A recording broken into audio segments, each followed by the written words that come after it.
oitavo ano, tudo bem com vocês?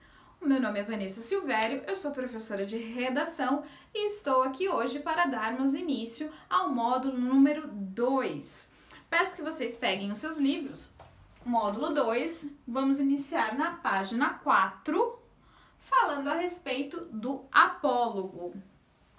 Mas enquanto vocês pegam seus livros, o que é que eu vou fazer? Eu vou relembrar um pouquinho dos nossos últimos estudos. Nós estávamos verificando nas últimas aulas os tipos de narrativas existentes. Então a gente estudou narrativas de ficção científica, narrativas de tragédia e estudamos as narrativas do quê? De terror. Ou seja, só para refrescar a memória, narrar é contar uma história.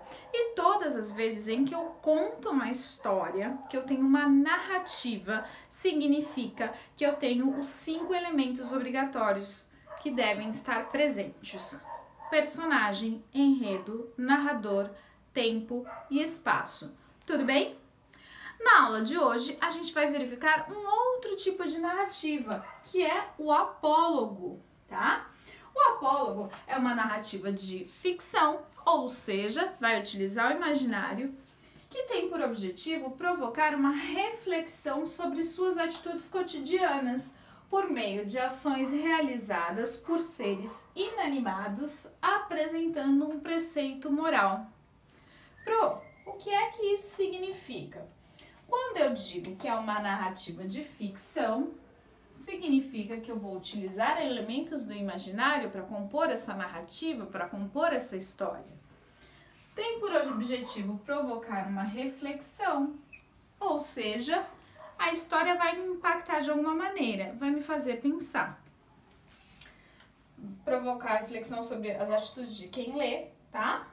Por meio de ações realizadas por seres inanimados, apresentando um preceito moral. Vamos voltar aqui só um pouquinho. O que seriam estes seres inanimados que vão aparecer dentro do meu apólogo? Aí você me fala, professora, são animais? Não, animais aparecem na fábula. Aliás, a fábula, o apólogo e a parábola, eles são muito parecidos. Os seres inanimados que vão aparecer, que vão ganhar voz no apólogo, são rios, plantas, objetos, tá?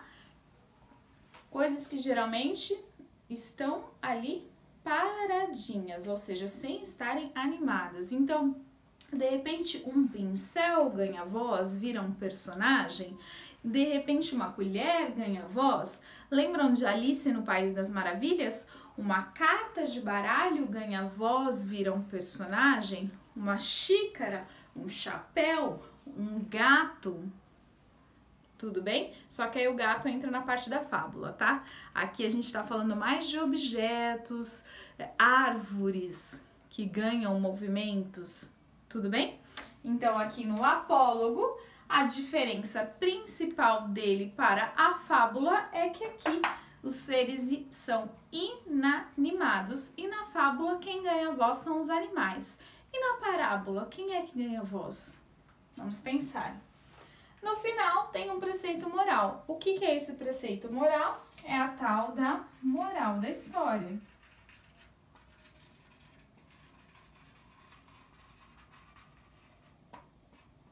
Esta moral da história, ela pode aparecer no meio ou no final da história, pode aparecer diretamente da fala de algum personagem esse que é um ser inanimado que vai ganhar vida, de repente um armário, de repente uma porta, de repente um banco, uma colher, tá bem? Então qualquer tipo de objeto ou de recurso natural pode se tornar um personagem do apólogo.